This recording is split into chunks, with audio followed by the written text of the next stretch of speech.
Brut de bouche. La sagesse en bouteille. Richard, tu sais, des fois, j'ai des visions, hein.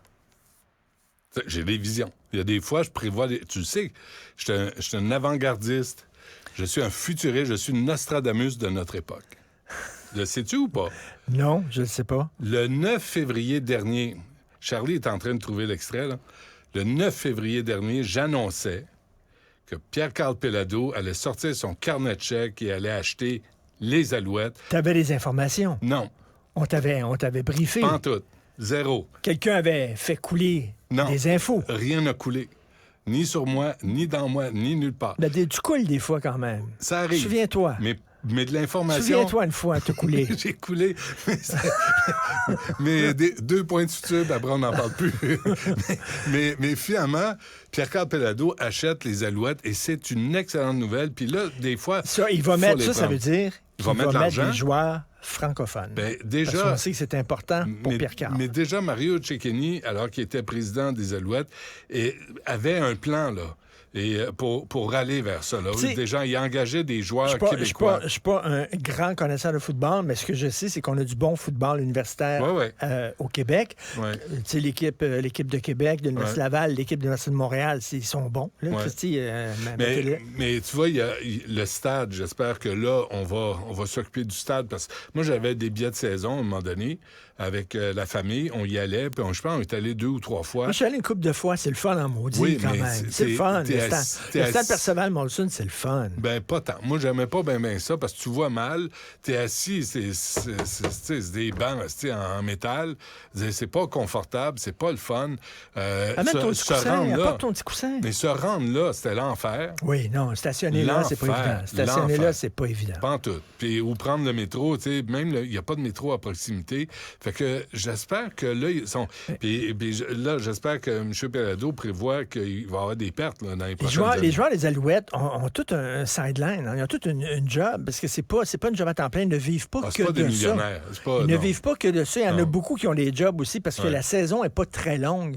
C'est combien de matchs ici à Montréal? C'est pas beaucoup de matchs à Montréal. Une douzaine, je pense. C'est ça. La saison n'est pas super longue. C'est tous des gens qui ont d'autres jobs ailleurs. Est-ce que si t'es payé mieux, ils vont mieux se concentrer sur le football? Je sais pas. Et Gabriel Grégoire était venu ici, là, puis il avait dit, il y a 2 options, puis on va le savoir. Puis depuis qu'il est venu, Gabriel, il a lancé ça dans les airs. C'est lui qui a amorcé là, pas cette rumeur-là, mais ces spéculations. Mais c'était vraiment...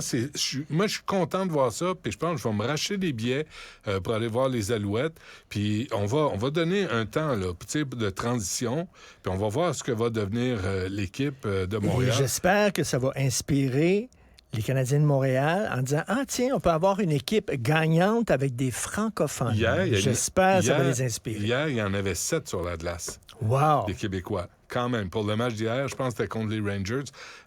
7 sur la glace. Fait que quand même, c'est pas pire, tu sais. Une fake news. Une fausse nouvelle de TVA Nouvelles. Ah. Écoute ça. J'écoute. Des enseignants au collégial ne maîtrisent pas suffisamment le français selon un rapport. Mais non, c'est que la langue française est trop difficile. C'est ça l'affaire. C'est pas que les enseignants maîtrisent pas le français. Il faut parler maintenant, tu sais, comme phonétique. Éléphant, F-E-N. Éléphant. C'est ça qu'il va falloir faire. Ouais. Baisser la barre. C'est ça qu'ils vont dire. Non, mais je suis convaincu qu'ils vont dire, là, check bien ça, les enseignants collégiens, c'est pas vrai, ça n'a pas de bon sens. C'est parce que les tests sont trop difficiles, les examens sont trop durs, c'est pour ça. La langue française est pleine d'exceptions, puis de pièges, puis c'est ça qu'ils vont dire. Mais le rapport est clair. Les enseignants au collégial ne maîtrisent pas suffisamment le français. Quand je dis c'est une fake news, bien sûr, c'est ironique, là. Ouais. Alors, c'est faux. Et ça en dit long sur notre système d'éducation. Quand tu as des profs qui savent pas qui maîtrisent pas une matière, comment tu veux qu'ils l'enseignent? Est-ce qu'on accepterait ça? Un prof de maths qui fait des erreurs, là. Qui sait pas compter. Qui connaît pas ses règles de multiplication. Donc, c'est comme moi. 7 x 7, 49. Il ne saurait pas ça. Ouais. Fait que là, non, on dirait ben non, mais en français, Ouais. Tu sais ce que c'est? Est-ce que... Ça, c'est la devise du Québec. Est-ce que les fautes comptent, madame? Tu sais, nous autres, on posait la question à l'école. Est-ce qu'on compte les fautes? Est-ce que vous allez compter les fautes? Puis c'était oui. Fait que là, t'apprenais le français. Faut l'apprendre. Comme dit le VP marketing de la SAC, ça pourrait être pire. Ça Alors, pourrait c'est être ça pire. qu'ils vont dire. Les étudiants disent, vous n'avez pas des bonnes notes. On va dire aux profs du collégial, vous ne maîtrisez pas suffisamment la langue française. Ils vont dire, ça pourrait être pire. Trouves-tu? Ça pourrait être pire. Tu comprends pas? Ça pourrait être mieux. Ça pourrait être mieux, ça exige de l'effort. Tu sais, ça pourrait être pire. Tu sais, Richard, quand on parle de l'indépendance du Québec, en passant, je sais pas si tu as vu le reportage hier là, à Radio-Canada, dans Saint-Henri-Sainte-Anne. Sur Québec solidaire? Non. La journaliste va dans l'arrondissement, là, dans la circonscription, dans le comté, débarque là, puis fait des entrevues, présente le quartier, Pointe-Saint-Charles. Et elle parle à des gens, des habitants, des résidents. Après, ils vont voir M. Ballinger puis Tanguay pour le Parti libéral. Oui. Après, ils vont voir Clich-Rivard et Nadeau-Dubois pour Québec solidaire. Après, ils vont voir Victor de la CAQ qui est laissé à lui-même. Ils ont oublié le Parti québécois. Le Parti québécois n'est pas dans le reportage.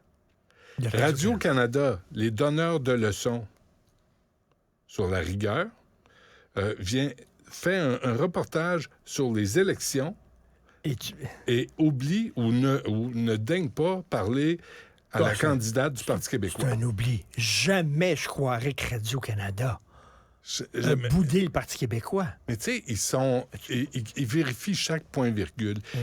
Ils vérifient chaque terme. Ils flushent quelqu'un qui utilise un titre de livre. Dire qu'avant, Radio-Canada était vraiment un repère d'indépendantistes. Tu le sais, là. Avant, Radio-Canada, Jean Chrétien disait ça. C'était un repère d'indépendantistes. Ça a vraiment changé. Nouvelle du National Post aujourd'hui. Oui. C'est sur leur site Internet. Ça n'a pas été dans le journal papier. Ça va l'être demain. Les employés de CBC. CBC a payé 16 millions de dollars en 2022 en boni. Une moyenne de 14 000 dollars par employé. 14 000 dollars par employé de boni. Des bonis de quoi? CBC. Alors, ils sont tout le temps là chaque année. Donnez-nous plus d'argent parce que là, on n'a pas d'argent pour faire des émissions, tout ça. Ils prennent cet argent-là du public puis ils se donnent ça en boni. 16 millions de dollars de boni en 2022, la CBC, tabarnouche. Puis ils sont là, mais nous autres, on a un mandat, il faut vraiment couvrir tout le Canada, il faut aller aux Olympiques, ça coûte cher, on manque d'argent, ça n'a pas de bon sens. Puis ils prennent l'argent, ils ont tellement d'argent, comme le disait Tom Mulcair tantôt, ils ont tellement d'argent, ils ne savent pas quoi faire. Ils ont dit, qu'est-ce qu'on va faire avec cet argent-là qui est en trou? On va se le donner en boni. Ils ont un nouveau studio, là. C'est beau, là. Ce qu'ils ont construit au coin de Papineau, René Lévesque. Ça n'a aucun bon sens. Mais CBC, c'est... Ça, c'est notre argent. Mais moi... L'argent du public, là, ça sert à donner des bonis à la CBC. Mais comment on justifie des bonis à une télé d'État? Je sais pas. Qu'est-ce qu'ils font de plus? Justifier. Ils n'ont pas besoin de se justifier maintenant. Non, mais OK. Mais disons que les employés de la CBC n'obtiennent pas de bonis. Est-ce qu'ils font des moins bons reportages? Est-ce qu'ils font des moins bonnes entrevues? Est-ce qu'ils sont plus... Puis va voir, toi, les codes d'écoute de CBC. Ah oui, c'est pas drôle. Va voir ça, parce que les Canadiens anglais s'informent. Je suis pas sûr qu'ils s'informent à la CBC. Ben non. Les Canadiens anglais écoutent la télévision américaine beaucoup. Oui. On est préservé de ça. Par rapport à Radio-Canada, les codes d'écoute de la CBC, c'est moindre, mais quand même, ils ont le culot, tabarnouche, de se donner des bonis.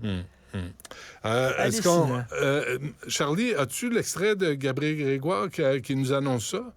Un 9 février? Est-ce qu'on l'a pas loin ou on va te croire sur parole?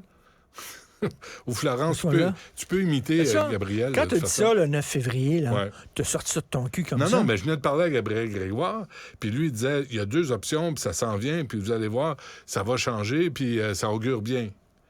Lui, il avait des contacts. Gabriel a des contacts. Il connaît ça mieux que moi. Moi, j'ai juste fait le niaiseux. J'ai juste fait le sans-dessin, puis je dis, ah oui, PKP va sortir son... Puis non, mais c'est parce que s'il dit noir, tu dis noir. Tu veux pas être en chicane contre Gabriel. Avec Gab? Non, Tu veux pas être en chicane contre lui. Ah non, que non. Absolument pas. En général, non, t'es assez amical. Il est lui-même assez amical, d'ailleurs, puis je le salue, puis je le remercie d'être venu à l'émission cette fois-là. Mais écoute, à défaut d'avoir une équipe de hockey à Québec qui ne vient pas, et ça a l'air, tu as vu, Bettman n'a pas l'air, il va faire passer d'autres villes avant Québec. Ouais, je pense Atlanta, ou je sais pas trop. Une ville du Sud. Chris, des villes du Sud pour le hockey. Ben ouais. Allô, là. Ben ouais. Allô, il y a de la neige ici, c'est l'hiver, les jeunes, ils patinent, ils jouent au hockey, ça fait partie de la culture. C'est quoi la réponse à ça? La levée du Québec, comment on pourrait écrire ça? C'est... Sur la plaque d'immatriculation? Ouais. Ouais, on va travailler là-dessus. Hey, t'as pas des bonnes notes? Et de toute façon, c'est une onomatopée. Tu peux l'écrire en phonétique. Tu l'écris comme tu veux. Mais ça serait quoi? B-A-A-A-H? Comment on dit ça? Mais là, tu veux pas avoir l'air d'une chèvre. Il y a comme un un peu là-dedans. Il y a comme un E. Il y a comme un E avec un accent grave. On travaille là-dessus. Regarde, écoute. C'est beau. On écoute Gabriel Grégoire, juste pour vous dire à quel point Cube Radio est en avance sur toutes les stations de radio. Je veux que Pelado dans le portrait. Je veux que Pelado montre qu'il est capable de faire quelque chose avec une petite équipe de football pour montrer qu'il a été capable d'avoir une équipe à Québec. Voyons, Simon Mac. Ouvrons-nous les yeux, Benoît. OK, mais si. Hein? Tu vois? C'est ça. Quand on a des invités de marque... Toi, ce qui est extraordinaire avec l'émission de Benoît, puis là, je le dis, écoutez bien ça. Habituellement, on écoute les émissions d'information pour savoir ce qui s'est passé. Mais l'émission de Benoît est la seule émission d'information qui vous dit ce qui va se passer. Commandité par Jojo Savard. Oui. C'est même que ça se passe. Tu vois dans l'avenir. J'espère que tu te sens privilégié de participer à cette émission-là. Moi, je vais dire à mes petits-enfants, Benoît Trizac, j'ai travaillé avec. OK, va-t'en chez vous. Et je mérite une médaille. Alors, tu sors ce soir, toi, hein? Vous sortez? Mon fils me sacré dehors. Mon fils a 15 ans. Il a du sac dehors à soir. Moi, là, j'ai ma semaine dans le corps. Là, je suis crevé. Puis là, moi, je me voyais aujourd'hui là, regarder assis sur un sofa. Aller au théâtre. Regarder la télévision, puis boire un petit verre de vin. Et non, il va être tout seul avec sa blonde. Oui. Aller au théâtre. À la maison. Ouais. Et pourquoi c'est pas lui qui sort? Je devrais payer un motel. Tu peux-tu à 15 ans avoir une chambre rentrer dans un motel? Pas sûr. On disait, tiens, je reste à la maison. Pas sûr. Surtout ta carte de crédit? Non, mais c'est pour regarder la télévision, j'imagine. Ben oui, c'est ça. Ben oui. Besoin d'intimité, d'échange. Ils se prennent les mains puis ils 15 ans, tu faisais quoi, toi? Rien. J'étais tranquille. Merci, Richard. On se reparle lundi. Ben, tu coulais. Du Trizac. Tout ce que vous venez d'entendre est déjà disponible